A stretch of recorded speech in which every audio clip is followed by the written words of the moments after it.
truth is the most convincing story that maps onto reality, and that's why the central narrative is falling apart. Right now in the United States, people should not be walking around with masks. We must see the central narrative for the fiction that it is. We are Americans. While elections are sometimes messy, this was a secure election. The founders began the fight for human liberty and self-governance, and it's up to us to finish the job.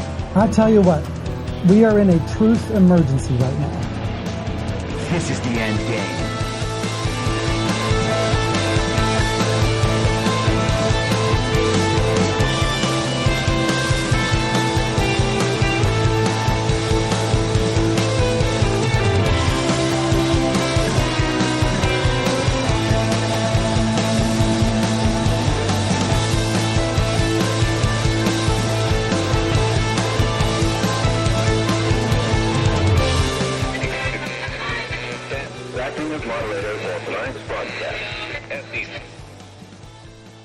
It's Friday, May 24th, 2024, the 1,220th day of dystopia. I'm your moderator, Chris Paul. Let's be reasonable. A warm welcome and hello to all of you listening through a paid subscription at I'mYourModerator.substack.com. With a paid subscription, you get the ad-free experience, you get to participate in the conversation on Substack, and you get to join the paid subscriber-only interactive live streams every Wednesday. You can become a paid subscriber for as little as $50 a year or $5 a month. And if you can't or you simply don't want to, please continue listening for free on Substack or a wide variety of podcast platforms and, of course, Rumble. All I ask is that you share it with your friends. You can find the links to the podcast, the writing, the social media, and the merch site by visiting linktree.com/I'mYourModerator. Anyone who understands the roller coaster we've been on these past few years knows we haven't reached the end yet, and there may still be hard times to come. And as we add $1 trillion to the national debt every 100 days, we could be headed for some shaky financial times. If you're like me, you're figuring out how to diversify and make sure some seeds are planted for whatever may come. And that's one of the many reasons I think Bitcoin is part of our future. But it's not only about money. Bitcoin looks to be a critical part of the next generation of technology, communications, energy, verification, and even national defense. I'd encourage everyone to do their research and do it now. And if you're convinced of the likelihood that Bitcoin is an essential part of our future, then you'll need an on-ramp. I recommend River. River empowers you to grow your portfolio without any unwanted surprises and eliminates third-party custodians, putting you in control of your assets. Open an account with no minimum purchase requirement. You can get your Bitcoin journey started with just $1. Visit partner.river.com/reasonable to create your River account today. That's partner.river.com/reasonable.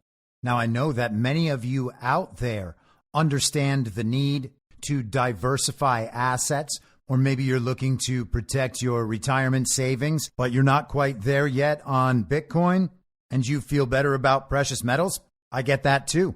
I think going in multiple directions is wise, and I do that myself. And when it comes to buying precious metals, you want to be working with a good company, and that's why I've partnered with Goldco. Goldco is a 6-time Inc. 5000 winner, 2022 Company of the Year, and they've helped people like you and me place over $2 billion in gold and silver. And I have gotten silver from Goldco. And right now they're offering my supporters up to $10,000 in bonus silver while supplies last. Don't pass this offer up. Go to reasonablegold.com now. This is your opportunity to protect you and your family from an out-of-control government before it's too late. So don't wait a second longer. Take action today. Click on the link in the podcast notes or go to reasonablegold.com now and get your free gold kit, your free IRA kit. You'll be glad you did. So let's get started with the big news of yesterday. It was, in some sense, the backlash to week after week of this fake Trump trial, Law and Order New York, the loudest hush money, Donald Trump becoming the first American president to be criminally tried under a novel legal theory in an indictment being brought in part by the illegitimate administration currently pretending to hold power over the American federal government and members of its Department of Justice in what is the first publicly recognized high-profile political prosecution and persecution in a country whose system, we have been told throughout our lives, was designed specifically to prevent things like this from happening. Well, it's all happening. Or at least we're being told it's all happening, and we're being shown that it's all happening. And it's got to be at least a little real to some extent. So in some sense, it is happening. But also, is there any chance Donald Trump is going to spend the next 700 years in prison? Well, I mean, he would never live 700 years. Although if anyone could, it's probably him. But no, he will not be serving any long prison sentence, even if they are somehow able to manufacture a conviction. As I have argued many times, all that matters is the court of public opinion, and the court of public opinion is not going to support a Donald Trump prison sentence. Certainly not on this series of made-up crimes. Now, whether it's all just a show or whether it's all totally real, the real battle is for narrative control, and of course the regime knows that too. They thought that they would be able to make Donald Trump look like a criminal and all of his supporters look like they don't care about justice, they don't care about law and order in America. All of that, of course, predictably, has blown up directly in their faces. They have made Donald Trump considerably more popular. They have made him more palatable to people who thought they would never support Donald Trump. And all of that was on display just a few miles away from the courthouse yesterday as Donald Trump held a rally in the Bronx. The location where the rally was to be held was projected to accommodate around 3,500 people. There have been estimates that suggest the actual number of people who turned up was somewhere between 10,000 and 25,000. But who's to say? The point is that Donald Trump in the Bronx, which is supposed to be enemy territory, had thousands and thousands of people come to see him speak. People from every socioeconomic class and every race coming together in enemy territory to express their support for Donald Trump as he expresses his support for them. Now, if we understand the focus on narrative, then we understand the importance of optics. Because, as the old adage goes, a picture is worth 1,000 words. I don't know how many video is worth. Maybe it's worth 1,000 words per frame. So maybe it's like 60,000 words per second. Each second of video is like writing a novella. Now, I imagine that is probably wrong. In fact, it's ridiculous. But the importance of images from events like this cannot be understated. Think of all the people who still believe in the very violent insurrection narrative as it was presented to them from the beginning. Donald Trump and his supporters were trying to overturn the results of a free and fair election. They were trying to overthrow the American government and prevent a peaceful transfer of power. There are still people who believe that. And why do they still believe it? Because they believe they saw what happened with their own eyes, and nothing can change their interpretation of those images, even though they were shown very specific images of staged events contrived to elicit certain emotional responses. And as people watched those images replayed again and again and again over the course of hours that day, while listening to different people on TV interpret those images for them, they were given the illusion that they really had a full and complete understanding of what happened that day at the Capitol. And to maintain that full and complete understanding that they've had since that day, they want to make sure to never take in any new information about that day. They'll say, I know what I saw. And so over the course of the last year and a half since Donald Trump announced his very real campaign for the very real 2024 election, there has been an ongoing effort not only to attract supporters from Americans of all backgrounds, all races, all socioeconomic classes. They really are trying to reach out and attract new people, but it's also about exposing to the country The fact that people of all backgrounds have supported Donald Trump the entire time. Donald Trump's supporters are a vast majority in this country. And that was true in 2020. No one actually believes Joe Biden received 81 million real lawful American votes. Anyone who pretends they do is either too ignorant or too dishonest to have a serious conversation with. But yesterday's event in the Bronx was essentially the moment where Trump has reached the top of that hill. He takes a flag and plants it right on top of that hill. The Democrats are no longer the party of diversity. The Uniparty has no claim to working people. It has no claim to minorities. It no longer has any claim to women. It has no claim to the educated. It has no claim to union workers. It has no claim to the legal immigrant community. Every group that would have made up the Democrat base is leaving the Democrat Party and leaving the Uniparty in general, choosing to move in Donald Trump's direction toward the America First agenda and making themselves part of the MAGA movement. And that was fully on display yesterday, and it was covered by mainstream media. The reactions have been spectacular, so let's share some of the experience. And I'm not going to focus on Donald Trump's speech, although it was a good one. I haven't watched the entire thing yet, but the crowd was raucous. And from the clips I've seen, Donald Trump seems specifically focused on presenting a vision of American unity around the MAGA agenda. It's not around him as a person necessarily, but around the agenda, around needing to work for America First. Here is a Fox News interviewer from Jesse Waters' Primetime speaking to Black Americans who support Trump yesterday in the Bronx. What has Joe Biden done for the minority community? He's done nothing but say, you ain't black. Incarcerated us. Not a thing. Absolutely nothing. I really could not tell you what he's done. Joe Biden says, if you don't support him, you ain't black. Are you black? Hey, Joe, guess what? Oh, I'm absolutely black, and I support Trump. I don't know why he would say that. He's not even black. I guess I said I ain't black because I'm not voting for him.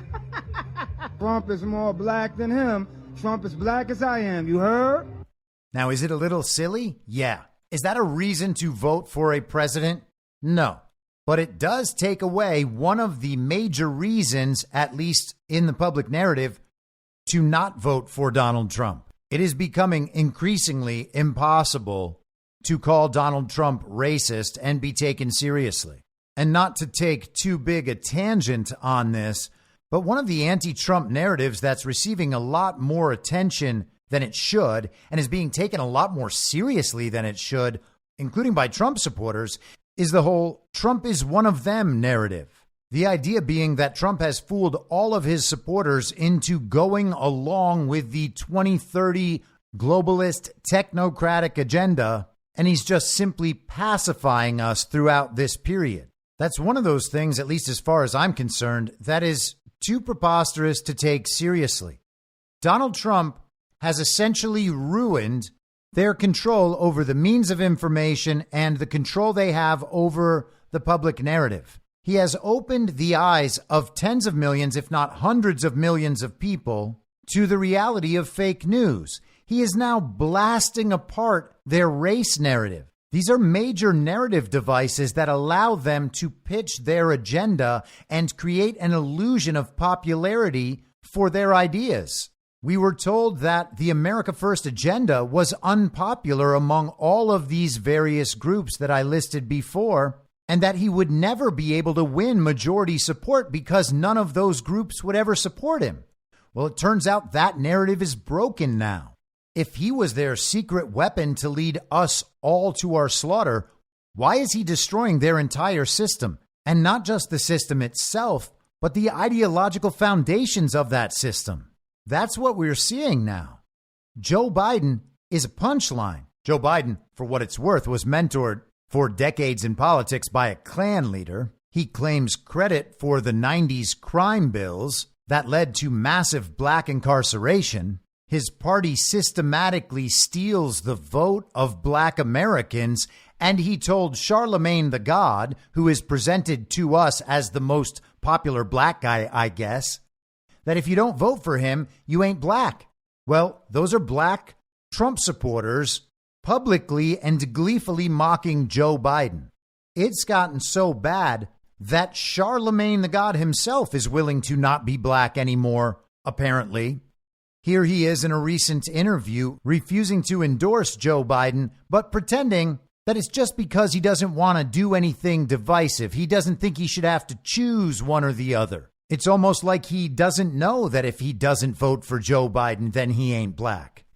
Simply because I'm not a fan. And, I don't think that, an endorsement, like for people think that me not wanting to endorse means that I'm not voting, which I think is the strangest thing ever. There was another moment in that conversation where I even said, hey, this third party candidate, Whoopi told me she'll beat my behind if I bring up, third party candidates. So I just think it's kind of strange where we are as a culture and as a society where it's almost like there's either one of two extremes. And if you're a person who just, simply chooses to be objective, simply, chooses to look at, both candidates and say, hey, I think there's some right things here. There's some wrong things there. There's some good things here. There's some, good things over here. Like just me being able to explore both options are all options that are out there. For some reason, it bothers people.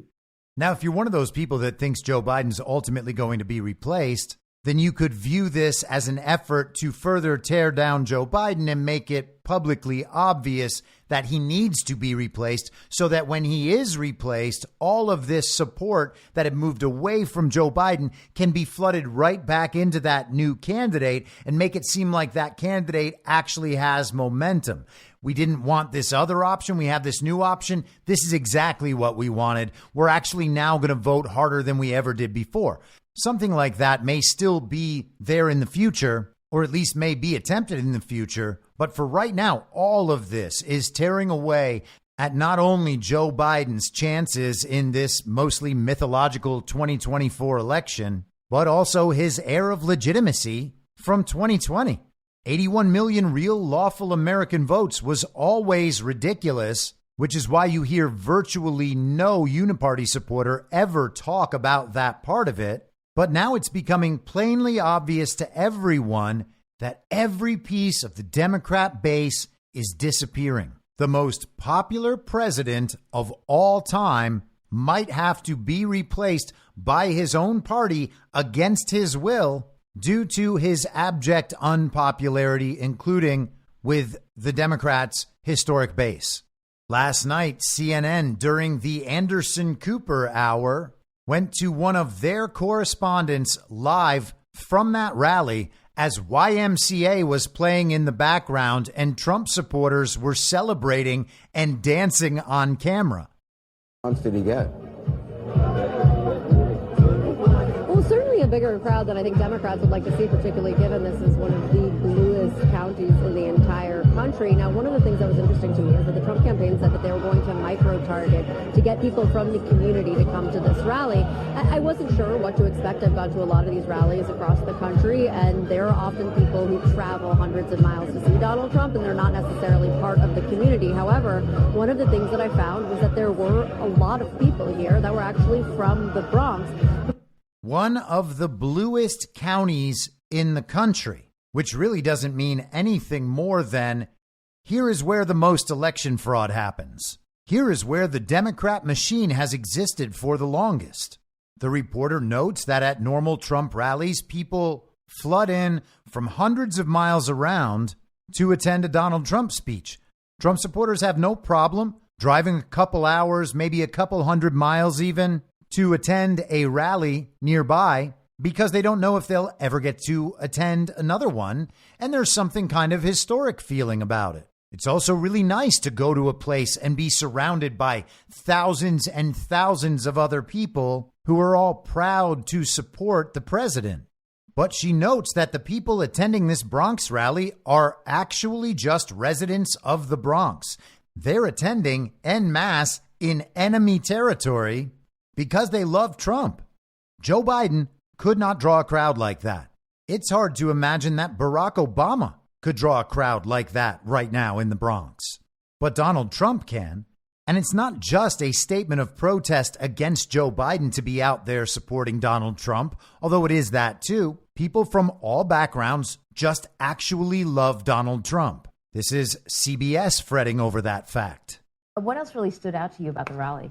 I will say this rally did look a lot like America. There was a lot of Asian voters there. There were a lot of Hispanic voters, a lot of black voters there, which is not typical for a Trump rally that I go to when I'm in Wisconsin or Michigan. Yeah. So that's what was fascinating. But it is a cross-section of New York. Exactly, exactly. And that's specifically why Trump was there yesterday. Those are key demographics that he sees are starting to break for him just a little bit. That door is opening for Hispanic voters to start voting for Trump in record numbers. They want to capitalize on that in this election. They think if they do, it'll spell success for them. Imagine being a Biden supporter still and waking up to CBS Morning News to see that, or turning on Anderson Cooper last night at dinner and seeing Trump supporters behind the CNN reporter. They're all dancing and having a great time. You see white people, black people, Hispanic people, Asian people. Many of them in MAGA hats, all of them with smiles on their faces, having a good time, happy to be there with one another and show their support in what the rest of the country believes is enemy territory. I remember going to one of those events in 2020 in Beverly Hills. There were Beverly Hills Trump rallies. I'm not sure if it was every weekend or every other weekend, but they would have all sorts of stands set up selling Trump T-shirts or other little gifts or memorabilia, food, musicians performing songs, the MAGA Hulk walking around being huge, cars driving by with flags sticking out of them, honking. And that was during COVID. It's great to be able to get together so that you can see, yes, there are other people in this city who think the way I think. And it's a message that must be delivered to the other side because it's their illusion of numbers that allows them to be so aggressive and honestly so awful about so many things. They believe that everyone who matters supports what they support. And they always claimed black voters and Hispanic voters and Asian voters. Oh, we are the ones who protect the minorities. And the working class, they get them too. The poor, the elderly, any religion that's not Christian. The Democrats claim them all. And of course they do. That's the point of collectivism. You wouldn't be trying to divide people based on their identities if you didn't then intend to claim that you had the support of the entire group.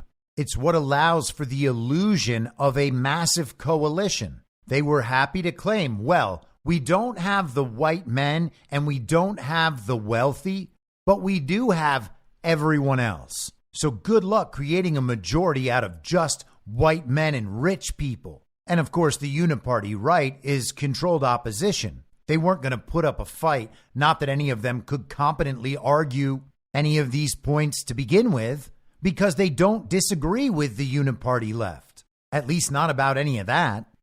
What is the Democrat coalition now, though? I would doubt whether or not they even had majority support from the gay community at this point. They still have trans people, for sure. They still have the teachers' unions. They still have the academics. They still have some globalists, some people who love war. But basically, their coalition is the people who still believe that the television is telling them the truth. And now the television is telling them that they're wrong about who they're pretending to represent. And they're wrong about who's on the other side. It's pretty hard to be out there saying that you hate Trump supporters and those MAGA extremists. They're the problem with the country. They should all be censored and locked up. And then realize that MAGA supporters include a whole lot of black people, a whole lot of Hispanic people, a whole lot of Asian people. And you can just keep going down the list. Gay people? Yep. Jews? Yep. Union workers? Of course. The working class? Yeah. The middle class? For sure. The rich? No, actually. They all seem to be for Democrats now. Imagine being a sad, lonely Biden voter sitting by yourself with CNN on last night, waiting for your Uber Eats meal to arrive, because that's when you switch from news to Netflix, and realizing that all those people you'd spent your life pretending to protect so that you could feel like a morally good person without actually doing anything were now obviously on the other side, and not the people you're protecting, but the actual targets of your hate, because you're in a hate movement.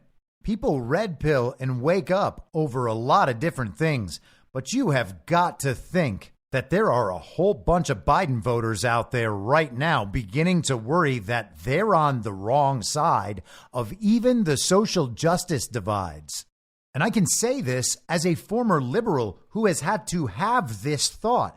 Oh, wow, I was told that I was supporting minorities. I have a bunch of minority friends. That's what they said they wanted too. I felt like I was doing the right thing, but it turns out I wasn't. None of us knew what we were talking about. These policies actually hurt black people. Oh, the black people are having their votes stolen. You have a lot of these wake-ups and you realize, oh yeah, we're not the good guys when it comes to this. But if you're still in that mindset now and you're having to see this on television, they watch CNN and MSNBC to be soothed so they can feel better. And now they're seeing normal black and Hispanic Americans in one of the bluest counties in the country dancing and celebrating the presence of Donald Trump. Here's another. This is MSNBC's Dasha Burns talking to people who attended the rally. Worry you at all? No, at all. I think he's going to be elected the president because everyone still wants him as the president. So to me, it doesn't matter. Biden, they have disrespected the people of the city of New York. This was the best city in the world. We're not the great apple anymore. We're not the big apple. We are the rotten apple. Biden went on the Charlemagne the God show and said, "You ain't black if you don't vote for him." I'm black because that's what how I was born and what I am. And Trump is the man that can save this country. Period.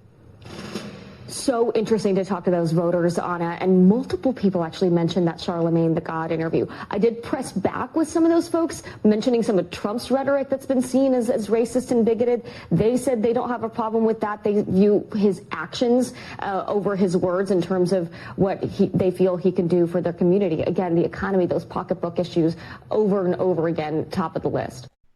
It's fun to hear their coping strategies.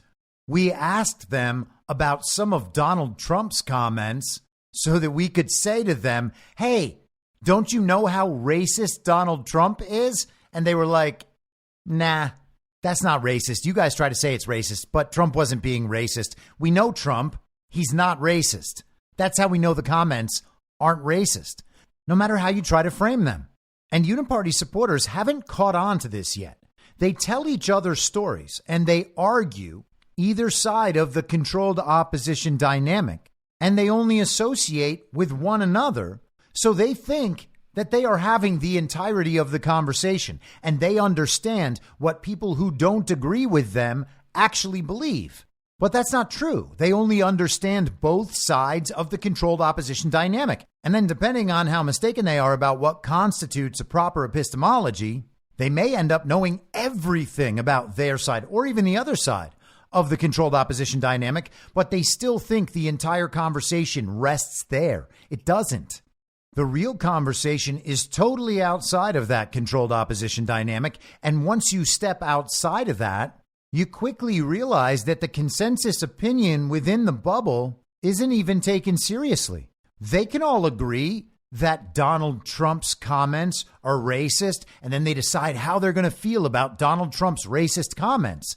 That's the controlled opposition dynamic. Outside of that is the understanding that Trump's comments weren't racist.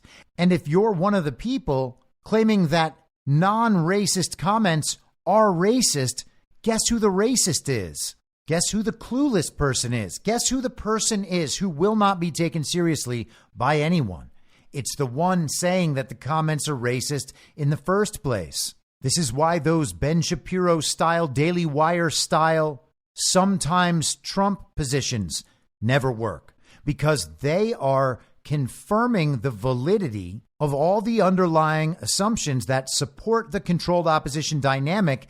And that means that they're always wrong relative to Trump. because those underlying assumptions are wrong. The truth is outside of that. And if you have the control over the means of information, if everyone is paying attention to that bubble and the conversation inside it, well, that strategy can work. That's why the controlled opposition dynamic is so effective when you have informational control. But once the people have gone away from that and they understand that the truth is not to be found there, and they learn how to locate truth outside of that, then immediately everything within the bubble comes to look ridiculous. These are just idiots lying to each other. If they go out and have conversations with real people are going to ignore them or mock them. I mean, imagine being at a Trump rally and being approached by one of these reporters. And you don't even have to be black to understand this. Imagine saying that Donald Trump's not racist, and their response was, well, did you hear him say that there were very fine people on both sides in Charlottesville? There are still groups of uniparty supporters who believe that the both sides hoax is 100% true. Within their little bubble, they all agree that Donald Trump said that, and he was talking about neo-Nazis and white supremacists, despite the fact that he said, I am not talking about neo-Nazis and white supremacists. There are uniparty supporters and media figures who still believe that and would still ask that sort of thing as some counterpoint, as some proof to you that no, Donald Trump is racist. You say he's not. Well, they're going to prove that he is. And they're going to say, how can you disagree that Donald Trump is racist when he said there were very fine people on both sides? If you believe the television is telling you the truth, you would think that's a good point. That is a powerful piece of argument. But to anyone outside the controlled opposition dynamic, that looks purely ridiculous. It's not a good point. It can't win the argument. And all it's going to do is make whoever asks that question and believes that hoax narrative still look clueless and insane. It'll backfire, blow up right in their faces in real time. And they don't even understand it. And did you catch what she said at the end? She said, it's really just a focus on the economy. It's these pocketbook issues that we keep hearing about. Well, I'm sure there's something to that, but it's not just that. She's trying to frame this as these voters are making an economic decision. They don't think Joe Biden has done a good job as president when it comes to the economy and their own financial issues. So therefore, on a cold, bloodless calculation about their economic bottom line, they're going to go with Donald Trump this time. But anyone who's paying attention knows it's clearly much more than that. This is a generational, historic shift, and it's not about going from one party to another. It's about leaving both parties behind. Once you exit the controlled opposition dynamic, you see it for what it is. Once you understand the presence of the uniparty, the sides are just drawn differently. They can pretend it's all about economics and pocketbook issues, and people certainly care about that, but it's also clearly not working. They've determined that their strategy is going to simply be to tell everybody that the economy is actually really good. You see, all of you are just mistaken about the economy. You're mistaken about your fears and concerns about the future as you watch interest rates skyrocket and your grocery bills rise. You're just confused, you see, because in the aggregate, when we take into account how much money these transnational corporations that we say are American are making and how rich the richest are getting, when you average it all out, well, then our economy's doing better than ever. And just look at how high the dollar amounts are. Sure, the dollar's not worth as much as it used to be, but the amounts are higher. Can't you feel how good your economy is? That's not working. They're not able to convince people that the economy is good because it's not good. They're not able to convince people because anyone who's looked into the actual agenda that has made things this way understands that according to that agenda, it's only going to get worse until the currency crashes completely and is replaced by a central bank digital currency. If you want to be financially solvent in any way, you are going to have to give up all of your liberty and get on their system. Everything will be automated. Everything will be tracked. They can turn your access to society on and off at any time. Is that understanding an economic issue? Sure. You don't want to pursue the global regime's economic agenda, which means Joe Biden is not a choice, no matter how many graphs and charts and articles you produce to claim that Joe Biden is actually doing wonders with our economy. Again, this is the conversation within the controlled opposition dynamic. Is the economy good? Is the economy bad? Argue about that. Outside of that, you understand that there are actually two competing agendas. We're not just going to compare charts and graphs and articles and figure out who's right, that the economy is good or bad. There are two opposing plans. One of them moves toward the end of human liberty. It's called the Great Reset. Most people have heard of it by now. Klaus Schwab, who's reported to be stepping down soon, that came out this week, from his position at the World Economic Forum. Hopefully that signals the near end of that organization. But he wrote a book called COVID-19, The Great Reset. You can simply read it. You can read the writings of Yuval Noah Harari. It's not hard to see what the agenda is. People are waking up. They are understanding that what's being argued about is not the real issue, even if they're not putting it in the controlled opposition dynamic terms. They don't have to fully understand the phenomenon to feel its existence and its relevance in their lives. You don't have to have an expert level understanding of economics to know that the global regime's agenda, the Great Reset agenda, is something that you absolutely don't want. So this isn't about quote unquote voters making decisions on their pocketbooks. This is about people having woken up and understood that Trump and MAGA and America First, that's the opposition to that global regime agenda. That's something you can't even stop, much less reverse. And they're trying to reverse it by showing people charts and graphs and articles. What that Bronx event showed yesterday is the enormity of the MAGA movement. It crosses over now to every demographic that is on display for everyone to see across this nation. And let's do one more clip. This is the illegitimate governor of New York, Kathy Hochul. She was originally appointed when Andrew Cuomo was forced to step down as the result of a relatively minor sexual harassment scandal that has caused people to mostly forget about the fact that he was sending COVID patients to nursing homes. But Kathy Hochul narrowly won a rigged election over Lee Zeldin in the 2022 midterms, so she is referred to as the governor of New York. Here she is promising an electoral victory for Joe Biden. I wonder how she knows it's going to go so well. Well, I'll tell you, it won't make a difference at all, Jake, and that is for Donald Trump to be the ringleader of and invite all his clowns to a place like the Bronx. New York will never, ever support Donald Trump for president.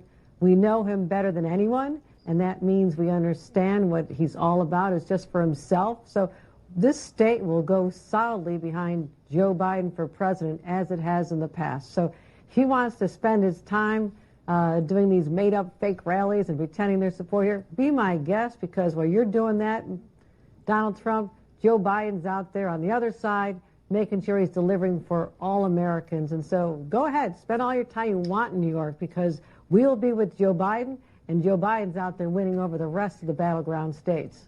For the record, Joe Biden is not winning any of the battleground states, according to the polls. There are a few that suggest it's very close in Wisconsin. But Joe Biden is not winning the battleground states, and he didn't win the battleground states in 2020. People keep pretending that because he was announced the winner and that's what was pushed through, that it actually happened, as if that is just some permanent fact of the world that no evidence could ever dispute or refute. And of course, that evidence already exists. It's existed the entire time. The public narrative has not incorporated that fact yet, but it's getting ever closer. There was a viral clip this week of Bill Maher talking to Megyn Kelly about election fraud. Bill Maher acting like it was totally ridiculous. It didn't matter at all that Democrats had challenged Trump's legitimacy after 2016. That wasn't threatening, of course. This is threatening. Hillary conceded, and if you say you concede, then you're allowed to say that the election was stolen and the president is illegitimate. That doesn't threaten to tear down our democracy.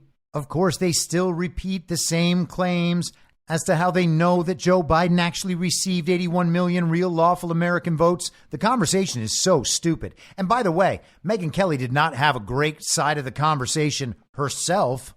She actually said that she can't stand election denialism. And she focused on how the Democrats said Trump was illegitimate after 2016. The same conversation happening over and over and over. Ted Cruz was on CNN. Caitlin Collins was interviewing him, asking him the question, will you accept the results of the 2024 election? And Ted Cruz, of course, goes to the same points. Why don't you ask Democrats this? Democrats have refused to accept the results before. I'll accept them if they're free and fair. No, Ted, just say no. Just say you won't accept the results until the system is made legitimate and transparent and checkable by everyone. It's a simple answer. But of course he didn't do it. And so what do we have? The conversation is definitely bubbling back up. It's coming back into the mainstream. These little media operations aren't happening by accident. The messaging is the same. It's coordinated across platforms. Will you accept the results of the election? Democrats have failed to accept the results too. Your controlled opposition dynamic brings the election fraud conversation back into the mainstream, but not so the claims can be properly assessed, just so that both sides of an argument about election fraud can be represented in a way that allows the conversation to happen without threatening the system. And now I know when I have this particular conversation or conversations like this, people get a little upset. They think that I'm dooming or blackpilling in some way. Shouldn't I be happy that these narratives are finally getting out there in this form? And I get the point, but the answer's no. These parts of the conversation have been had before in the mainstream.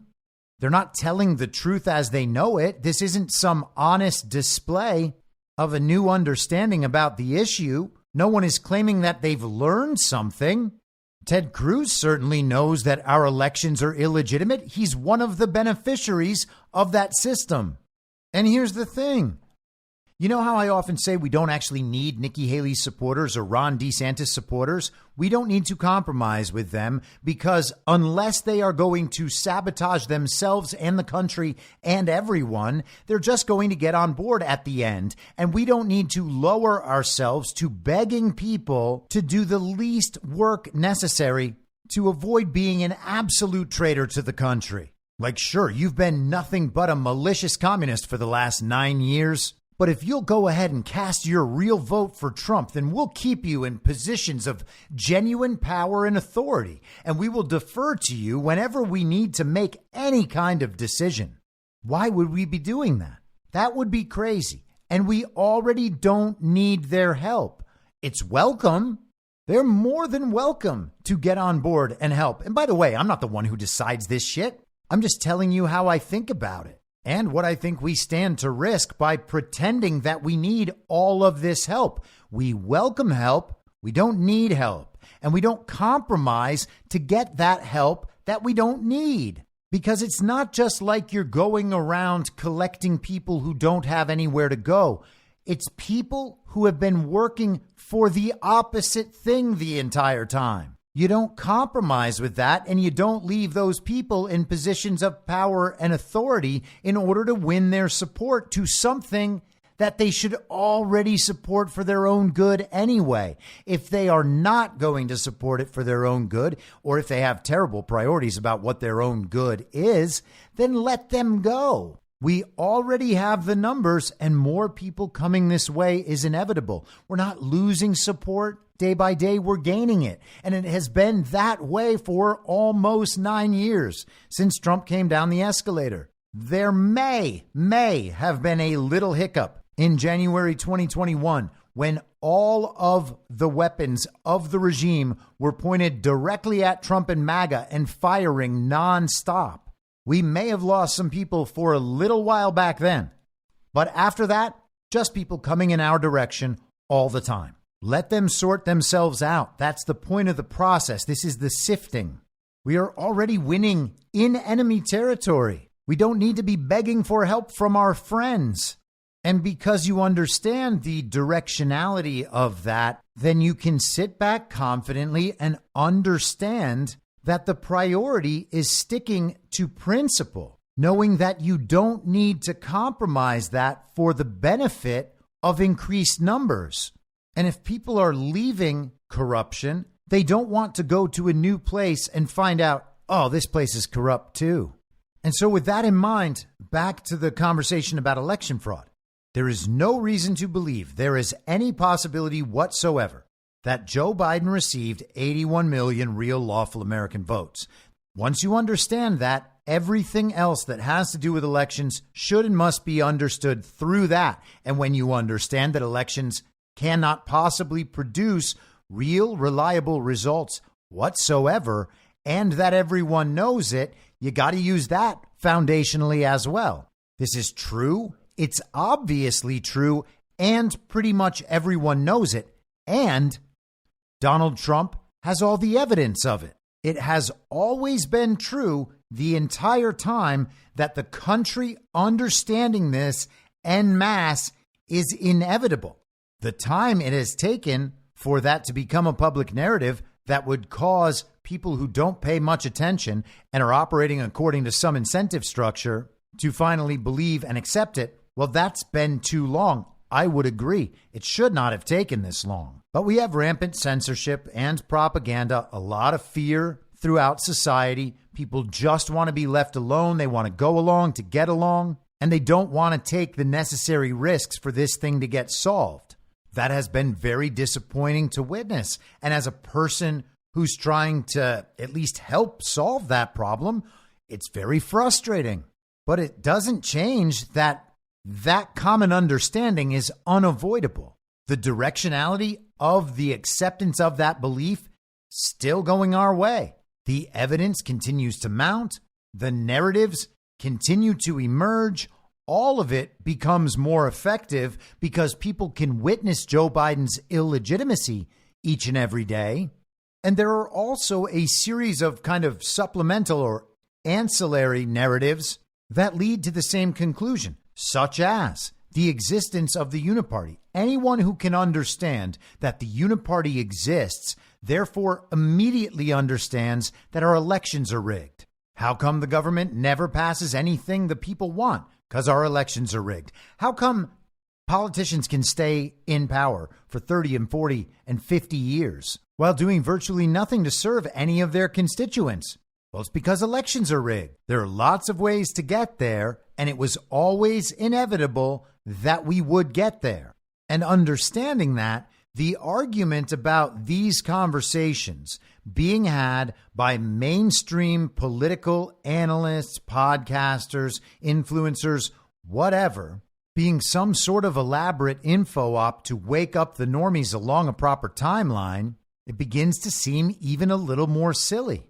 If the full public understanding of this fact or any fact is inevitable, then at some point the mainstream has to accept the inevitability and incorporate it into the central narrative. That is a requirement. That's not something they can skip doing. Not only do they have to accept it, they then have to frame it in a way that will protect their election system and their uniparty. And that is what these narratives are doing. This is not waking people up to the problem of election fraud. It is popularizing a conversation, thus blunting its impact, and it is presenting a controlled opposition dynamic so that people can argue within that bubble while never addressing the underlying fundamental truth that our elections are incapable of producing valid results. Ted Cruz and Caitlin Collins argued about whether or not anyone could prove that there was absolutely no fraud, which the central narrative accepts, although they never really analyze that. Why doesn't anyone ask, well, how much fraud is too much fraud? How much fraud in our elections are you willing to tolerate? Why don't they ever say that? Well, because they don't want anyone to think about that. And then they immediately turn to arguing about whether or not there was enough fraud proven that could have overturned the outcome of the election. And so if you don't meet that nonsensical standard, well, then you don't have any reason to have a problem with our election system. Are they introducing the conversation in order to wake up the normies, or are they just executing a limited hangout operation in order to frame an absolute inevitability that has existed for years? We can take hardline positions on this stuff, principled positions on this stuff. In fact, we have to, or else no one will have any reason to believe us. Don't waffle. Just say, no, I will not accept the results of this election until I understand that the process is legitimate and transparent, and they have been fully audited forensically in a transparent fashion, checkable by every American. That shouldn't be hard to say for someone as smart, we're told, as Ted Cruz. Why aren't they giving the proper answers on behalf of their people? Do they not know what their people believe? And hey, maybe they don't. Maybe they do need to be told and shown, hey, Ted Cruz, the answer to Caitlin Collins' question about whether or not you'll accept the results, the answer is no. The point here is that the media cannot set the conversation anymore. They don't get to choose what everyone else is talking about in the terms they've decided within the controlled opposition dynamic. The idea that it is common practice for the media to say to a black Trump supporter, hey, did you know that we decided Trump is racist? The idea that that is smart, acceptable, whatever. I would think that would be insulting, but it's not directed at me, so it's not for me to decide. But they're basically saying, don't you understand that Donald Trump hates you because of your skin color? That's so dumb. And people are realizing it's dumb, which means they're realizing a whole lot of other things are dumb. And as they do that, they turn out, and the media no longer has the ability to set the narrative. We can push that forward. And I've talked about this before, but maybe not in a while. I think the episode was called Demand Better, Get Better, or something like that. But we have to stop being scared of putting anyone off. I'm not saying to be mean. I'm not saying to be disrespectful. If you think that my tactics online are harsh, I'm not even suggesting you do that. Just adhere to principles, demand the same in return, tell the truth, and expect the same in return. And stop making excuses for people on television who aren't doing that. Is it all just white hats disseminating a narrative along a timeline? Maybe, but also maybe not. And if it's along a timeline, can't that timeline be shortened? Would that potentially reduce suffering? Will the transition be easier if the mass of people comes to these understandings a little more quickly? All of that has to be true. And so why are we waiting? I'm not here advocating some sort of violent revolution.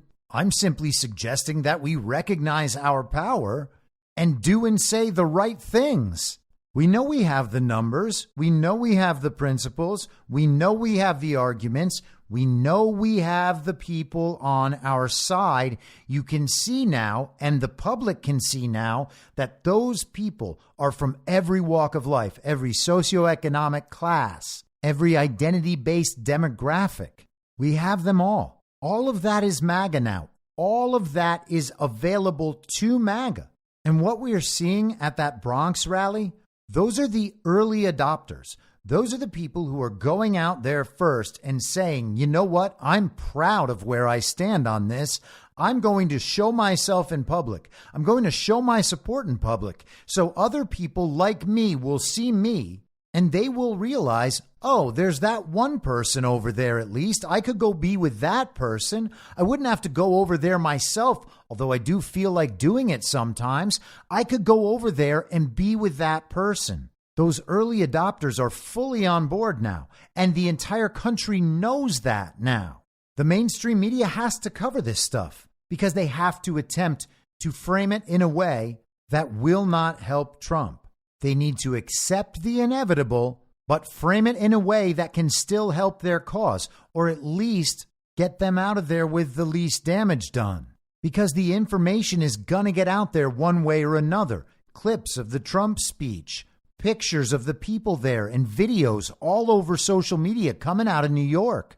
Trump supporters know how to share information. That information makes it into the mainstream information flow, and everyone's going to know it. So the mainstream media can't avoid an event like that. They have to incorporate it. The attempt is to frame it in a way that is helpful or least damaging. They're essentially running a limited hangout in real time about Trump's demographic support. There's some of it there, but it's there for a reason. They're really mad about Joe Biden, the guy we are already sending down the plank. He's walking the plank, about to go into the ocean, the shark-infested ocean. That's Joe Biden walking the plank. And they're unhappy about the economy. But actually, the economy is good. These particular people, these particular minorities right here are too stupid to understand that Trump hates them and the economy is actually good. So they are voting on pocketbook issues. But that doesn't mean anything about Trump's race narrative or his support along racial lines, which we are still telling the truth about. So they had to cover it and they had to frame it. But in doing so, now they have publicized to the country, look at all of these early adopters, Black Americans, Hispanic Americans, Asian Americans, young, old, urban, people struggling to get by, people who are a little more comfortable in the middle class, and some wealthy people, too, who just happen to like America and have confidence in their abilities. They're not dependent on global regime fiat bucks. They're all just with Trump now. And so everyone out there, it's okay to be with Trump now. Everybody is now invited to the party. The best thing to do is stick to the principles that got us here. Do not compromise on any of it.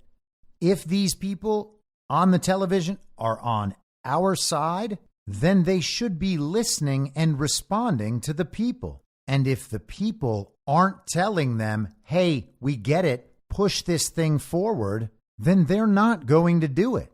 Even if the plan is for a slow narrative release along a timeline, if that's what's going on, there are still benchmarks being hit along the way, and the benchmarks being hit is totally up to the people. Which means if we're not showing those benchmarks are hit and we're not demanding this thing get pushed forward, then it's never going to happen.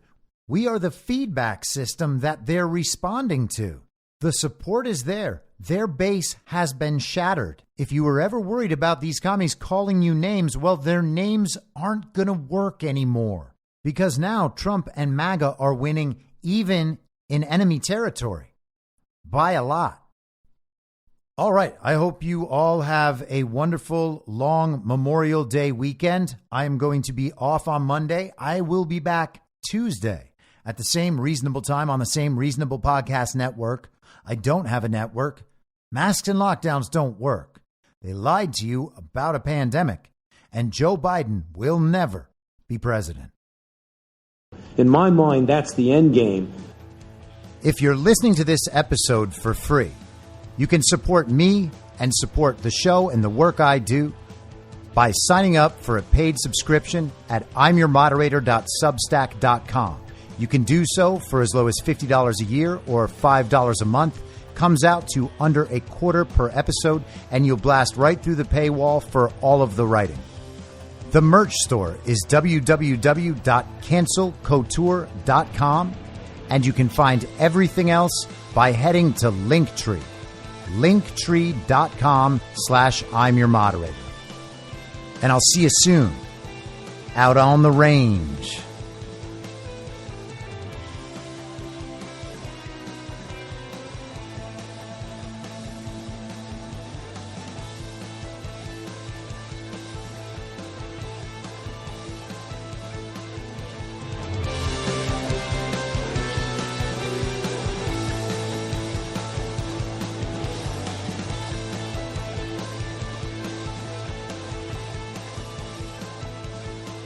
It's happening!